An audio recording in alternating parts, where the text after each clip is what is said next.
منګل ولې په ژوندۍ خپرونه کې په چیغو چیغو وژړل؟ ګرانو لیدونکو السلام علیکم.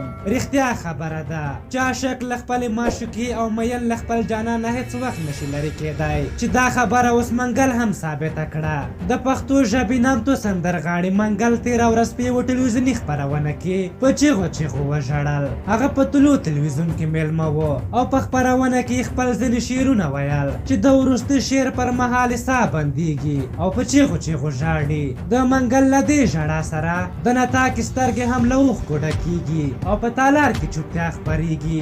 دغه ویډیو اوس په ټولنیزو رسنیو کې لاس په لاس شوې ده او خلکو بېلابېلې تبصرې پرې کړې. ځینې وایي چې ښایي د منګل ژړا د نغمې لپاره وي. نغمه او منګل چې څه وخت سره بېل شول، نو له هغه وروسته بیا منګل په خپله یوه مرکه کې بېرته د نغمې ډېره یادونه کړې وه او هغې پسې خپل خفګان ښکاره کړی و.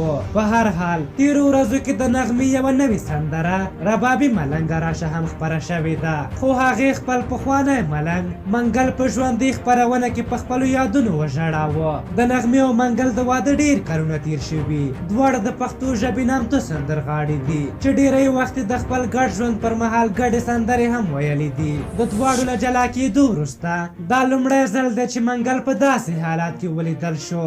د عشق درد په خبرو کې پرارې وهي. همغه د ارواپوهنې خبره ده چې وایي نارینه ډېر کم میینېږي او کله چې مین شي په مینه کې رښتینې وي. د نغمې او د منګل د جدایۍ ډېر کلونه تېر شول. نغمې بل میړه وکړ او وایي چې اوس خوشحاله ژوند لري، خو منګل بیا تر ننه لا په زړه داغلی ګرځي او د ارواپوهانو دا خبره په ثبوت ورسوله چې نارینه په مینه کې خورا رښتینې وي. په هر حال تاسو د دغې موضوع په هکله څه نظر لرئ؟ خپل نظرونه مو راته په کومنټ کې ولیکئ. که زموږ ویډیو مو خوښه شوې وي ضروري لایک کړئ. تر بلې ویډیو مو په لویو بخښونکي خدای سپارم. د الله په امان.